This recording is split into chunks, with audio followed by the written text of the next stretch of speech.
Today on OC News. A horrific accident on the edge of campus put two women on scooters in the hospital in critical condition over the weekend. The government has officially shut down after Republicans and Democrats failed to reach an agreement on federal funding. And Apple Music has announced the Super Bowl 60 halftime performer. OC News starts right now. This just in tech news. First responder on There's been a lot of collaborative efforts. I feel blessed to be here in Fullerton. Brought to you by the broadcast journalism students at Cal State Fullerton. OC News starts right now. Good evening and welcome to OC News. My name is Isabella Lyons. And my name is Emiliano Carvajal. Thank you for joining us tonight. Two young women on scooters were critically injured in an accident on the edge of campus this weekend. Diana Vilches has the story. I'm here on Associated Road where behind me Saturday evening a box truck collided with two women on electric scooters. At the intersection of Associated Road and Yorba Linda Boulevard, the site of major traffic incident that occurred Saturday evening. According to the Fullerton Police Department, officers responded to a call around 7 p.m. to find two women with life-threatening injuries.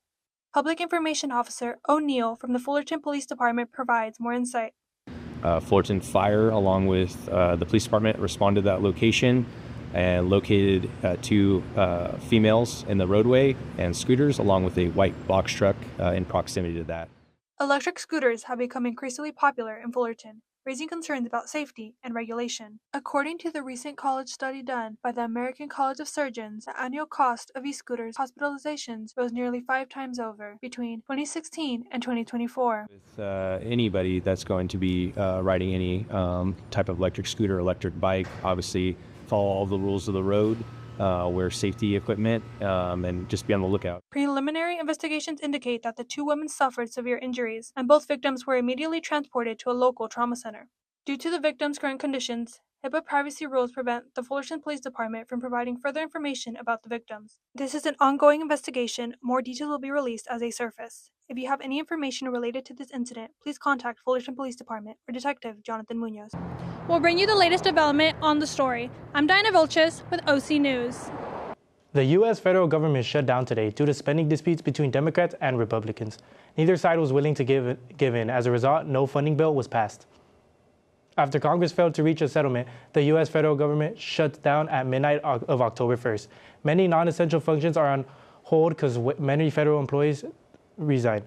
The impasse was due to disagreements between Democrats and Republicans over health care and several other spending claims. President Trump responds by blaming the Democrats for the issue and threatens to withhold funds to Democratic states. The Israeli Navy has sent a warning to the Global Samud Flotilla that they are trespassing in a blockaded area. The Global Samud Flotilla is a series of 50 boats with the purpose of delivering humanitarian aid to Gaza. The flotilla was seen traversing through Israel's combat territory with plans to deliver the aid. However, Israeli military intercepted them and has detained its passengers.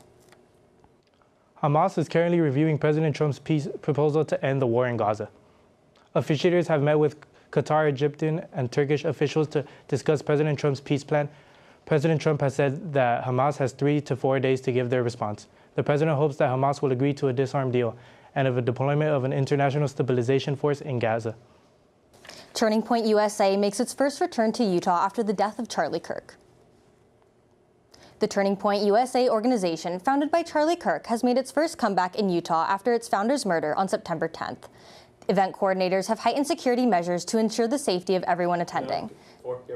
Despite the event, it was able to amass a crowd of approximately 6,500 people with speakers honoring Kirk's legacy and discussing the future of the organization. October marks the start of National Domestic Violence Awareness Month. Cal State Fullerton is kicking things off with Titans Healing Together at Titan Walk. Letty Aguilar has a story. Colorful shirts with powerful messages line Titan Walk today, as Titan Thrive and Titan Well encourage students to learn more about domestic violence awareness. So it's just kind of to bring awareness that, people experience these things, and these are more common things that people do go through, and just to be more aware of the language we use around domestic violence and sexual assault and harassment. It is a serious topic, and just to be more encouraging and showing support and kindness for the survivors. Behind me, each shirt represents a survivor's story or a message of hope. Here at Titans Healing Together, it's not just about awareness, it is about having every voice seen and heard. I think it's really nice to see that you're not alone, because personally I have a shirt down there. They also put up the shirts on April, so it's nice to see, that you're not the only one going through things, and that, there are resources here on campus that you could go to and, find a way to, get out of the situation that you're in. Students found resources, reflection, and a raffle, but the real prize was the campus community support. Titan Thrive strives to continue throughout the month with healing workshops and campus events. Reporting for OC News, this is Lutzi Aguilar. This past weekend, students learned more about dead languages with the Western Institute for Endangered Language Documentation. Colin Costigan has more. This past weekend, the Western Institute for Endangered Language Documentation, better known as WIELD, hosted their third ever international workshop, featuring 8 different linguistic scholars that specialize in numerous endangered languages. Many of them presented via Zoom from all over the globe, such as Estonia, the Czech Republic, and southern Maine. Majority of the speakers are also current board members of WIELD. According to their website, there were about 6,000 languages spoken at the start of the century, but the vast majority now are spoken in just a few tongues. Linguistics professor Timothy Henry Rodriguez, who spoke at the event, is the current treasurer and founder of WIELD, who specializes in multiple endangered languages like Ventreño, Purísimeno, and Chumash. He emphasized the trend for future language loss. A very often cited statistic is by the year 2100, the world is expected to lose about half of its currently spoken languages. That's a commonly cited number in endangered languages, and it's probably pretty on the mark. You can see it happening in real time. At their core, WIELD is committed to the preservation and documentation of endangered languages. Over time, though, they've incorporated fragmented languages, which has in some ways led to a language revitalization and an extensive use of that language in certain communities. An example of this comes from Dr. Edmundo Luna, another board member. He specializes in Old Javanese and Balinese, and while he acknowledges the challenges in preserving these languages, he highlights some local areas students can find these speakers. Get to know a Balinese speaker, and we do have a small community of them in the LA area, in places like Colorado, New York. WIELD is a non-profit organization that thrives off donations, which you can do right here at wieldoc.org. In Chumashan language, Klash Ash Mi Politan, Colin Kastagyan Kano, Chiwashia OC News.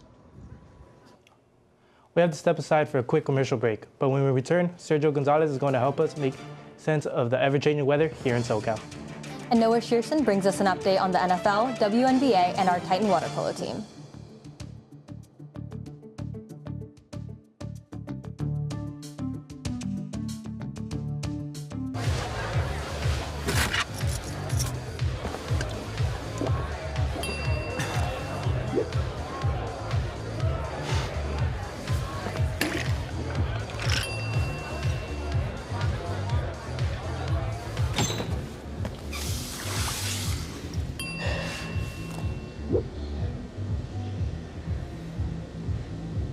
If you need to do something to feel okay to drive, you're not okay to drive. Don't drive buzzed. Stand is precise, no margin for error. Dare to forget that. Dare to have fun with it. Get weird with it. Dare to send those old STEM theories flying past the neighbor's house into outer space. Dare to program something internet-breaking, record-breaking. Dare to blow their minds. Dare to learn the difference between sedimentary and metamorphic rock. Go find those rocks. Dare to keep daring. Dare to STEM. Check out She Can STEM to get started. Worried about your friend, but don't know how to reach out? You could say, how are you, or get a fake tattoo. You could ask with an app if it works for you. You could chat with them in VR, it's so good. If you think you should check in, yeah, you should.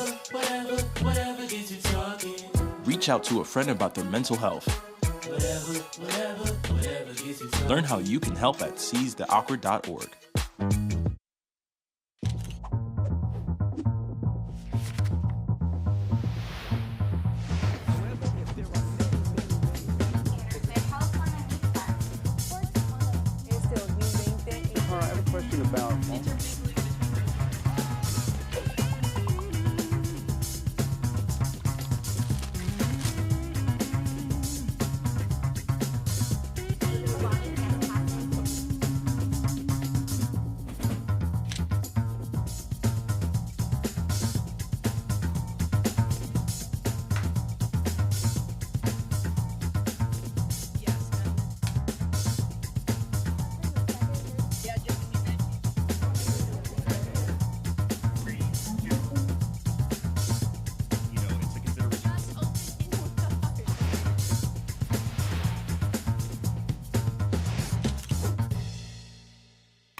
Today marks the first day of October, but fall weather does not seem to be in full effect just yet. Sergio Gonzalez has more on this weather forecast and today's traffic report. Thanks, Emiliano. As he mentioned, today is the first day of October, which means it is officially spooky season. However, I'm still spooked as to why it is not sweater weather just yet. Let's take a look at our current weather forecast. As you can see, today's been a fairly sunny day with a high of 80 degrees, but it actually feels like 83 degrees. It is slightly humid as well, with the humidity of 50%. However, it will cool off nicely tonight with a low of 61 degrees and comfortable evening weather. For you incredibly productive gym goers or early work commuters, the sun rose today at 6:46 a.m., but the sun will set fairly soon at 6:35 p.m. If you look ahead at our 5-day forecast, you can see the heat is still lingering in Fullerton as we approach cozy weather season. Temperatures have cooled after a heat surge last week, with the highs sitting around the high 70s and the lows dipping to the high 50s. Looking towards the weekend, you can see that the days will bring consistent but bearable sunny weather, with one day of partly cloudy forecast on Friday. Monday is set to be presumably the start of the temperature dipping, ideal for those awaiting that infamous fall weather. With that being said, let's pivot from weather into everybody's favorite thing to keep their eye on, a good old traffic report. To the surprise of absolutely nobody in Southern California, traffic looks just as you imagine it would at this beautiful evening hour. Absolutely jammed. At the 57 bordering Cal State Fullerton, cars are very congested going southbound with a little more room for cars to breathe going northbound. Here we have another live look into a traffic jam at the 57 freeway to 91 interstate, just a couple miles south of CSUF. Going west into Los Angeles on the 91 is currently met with a very long wait as cars cluster heading home from their long days. Stay safe out on those freeways, Titans. That's all I have for October's opening weather and today's traffic report. Thank you, and back to you two at the desk. Art can express itself in many emotions and stories. Cal State Fullerton students know how. Jaden Fernandez has the story. I'm here outside the College of the Arts building where new art is being revealed today. The Visual Arts building, built last year, showcases art pieces ranging from paintings to photography done by Cal State Fullerton students. I think it's a wonderful experience. We do have like student galleries, and that is like a great opportunity for students that attend here at CSUF to be able to showcase their art to everyone else who on campus who aren't just like art students, but just people who of like the Fullerton community can just come down here and just look at their art. A new photographic series called Psychological Landscapes explores the experience of those who deal with mental health and their daily battles. I've been working on this show for about a year now. A lot of people struggle with anxiety, depression, bipolar, etc. I hope that students can relate to the show and can relate to the emotions I'm trying to express. The Art Expo will be going on until Saturday, October 4th, where you'll be able to see more of these amazing pieces. I'm Jane Fernandez, sending it back to you guys at the desk. Primatologist and conversationalist Jane Goodall has died at the age of 91. As of this morning, she passed due to natural causes. Goodall was slated to speak at a tree planting event today in Pasadena. The event was part of an initiative to help schools affected by January wildfires rebuild. The event was already underway when attendees learned of Goodall's death. Event speakers pivoted their speeches and highlighted the impact of Goodall's work. They showed a pre-recorded video of Goodall, which was met with a standing ovation. The sudden announcement of Goodall's death shifted the tone in the room from joy to devastation. Everyone was just in complete shock. I mean, teachers and people who were there on behalf of the Institute, and then there were also some folks from UCLA and other environmental organizations who started crying. Councilmember Rick Cole took the stage to unite the distraught audience and emphasize the legacy Goodall leaves behind. And we'll stand together for a moment of silence in tribute to a world leader, to an extraordinarily generous, gentle, and wise human being. Now for news on CSUF men's water polo, the LA Rams, and the WNBA playoffs. Noah Shearson has you covered.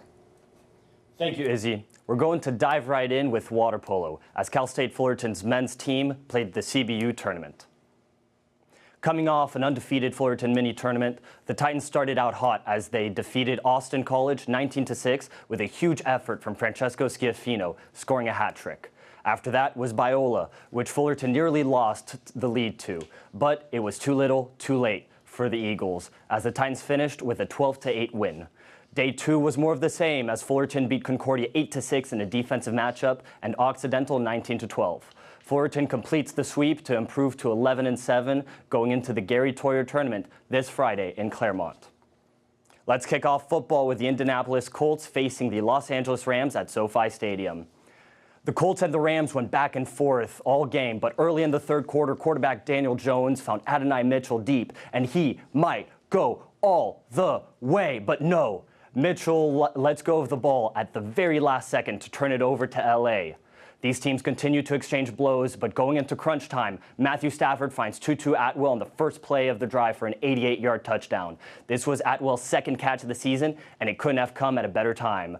Colts now with the ball, but you live by the Jones and you die by the Jones. Cameron Curl gets his second interception to seal the deal at 27-20. The Rams walk out of SoFi, handing the Colts their first loss of the season, while Stafford notches his 50th game-winning drive of his career. He is now 5th all-time and 1st for active quarterbacks. Moving on to the WNBA, the Las Vegas Aces hosted the Indiana Fever in the semifinals. The Fever, already Cinderella's story without superstar Caitlin Clark, held their own throughout the game, but the Asia Wilson-led Aces forced overtime in a heated matchup. In overtime, the Aces pulled through with a 107-98 victory with the help of 3 three-pointers made in the extra period. The league MVP Wilson totaled 35 points to help Las Vegas reach their 3rd finals appearance in the last 4 years. The Aces will now host the Phoenix Mercury in Game 1 of the finals this Friday. And that's it for me in sports. It's still a young season for the NFL. The WNBA season is reaching its final stretch, and men's water polo stays red hot going into its final tournament before conference play. Back to you guys at the desk. Coming up after another short commercial break, spooky season is upon us, and the Golden Arcs have a new treat in store. And Irvine Park Railroad opened their Halloween-themed ride to the public. Stay tuned.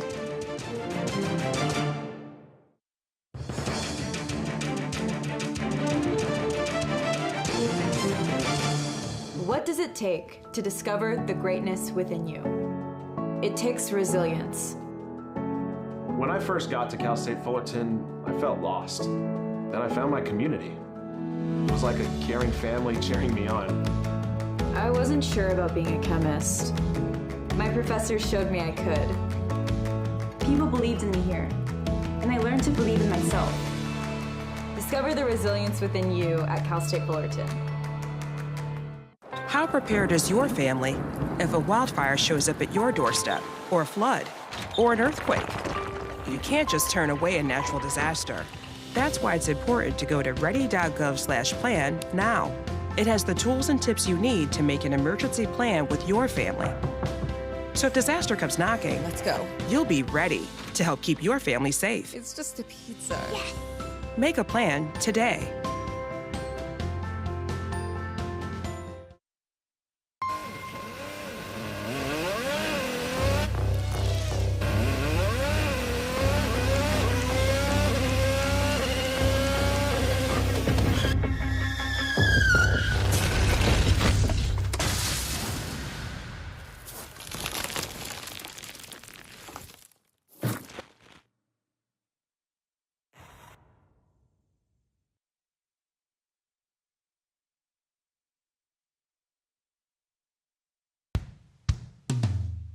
Hey world, I have a quick message. It's about safe driving. All right, let's go.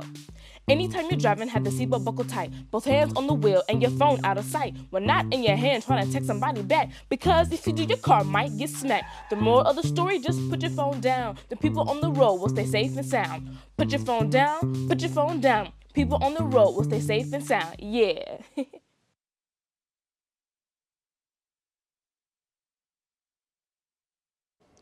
Now I'll take a dive into this week's entertainment stories with Jade Given.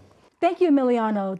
This past Sunday on September 28th, during the halftime on Sunday Night Football, Apple Music and Rock Nation announced Puerto Rican singer Bad Bunny was announced as Apple Music's halftime show in the Super Bowl 60. The halftime show will be held in Santa Clara, California at Levi Stadium. While many of our social media fans seem to be excited about this announcement, many had negative things to say about it. Donald Trump's former campaign manager, Corey Lewandowski, was on the web series The Benny Show, hosted by Benny Johnson, where he warned listeners that ICE agents will be present. He expressed that a safe place can't be provided if people come here legally. He also added that it's a shame someone who said who seemed to hate America would even want to perform here. Bad Bunny had already explained to ID last month that he feared his fans would face the dangers of getting raided. Bad Bunny representatives and Apple Music have been reached out to for waiting for a comment back. Over this past weekend on Saturday, September 27th, Selena Gomez tied the knot with singer Benny Blanco. Photos of their wedding were put up on Instagram post Tuesday, September 30th. The wedding was held at the Seacrest Nursery in Santa Barbara, California. The couple had about 170 guests attend the ceremony. In these photos, there were details of her 3 different wedding dresses. One was filled with lace, with 300 hand-shaped lace flowers by Ralph Lauren. The other one was a satin gown with a halter neckline, finished embroidery, and florals. And in the last dress, she went with a simple white with a poodle bottom and a halter back. Gomez and Blanco shared a selfie of them together in bed with the most detailed gown. That's all I have for entertainment. Back to you. McDonald's is bringing back its famous Happy Meal Boo Buckets for the Halloween season. The iconic Halloween Boo Buckets are coming back to McDonald's on October 21st. The buckets will come in a classic ghost, pumpkin, and goblin monster designs, in addition to 2 new cat and zombie lineups. In order to get one of your own, just simply ask for a Happy Meal. It acts as a replacement for the standard toy. Pumpkin spice and everything nice. Fall has officially arrived at one local hotspot. Miranda Palmas has a story.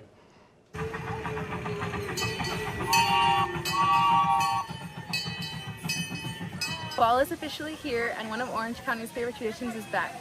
The Irvine Park Railroad has opened its annual pumpkin patch, bringing a little autumn magic to the heart of Orange.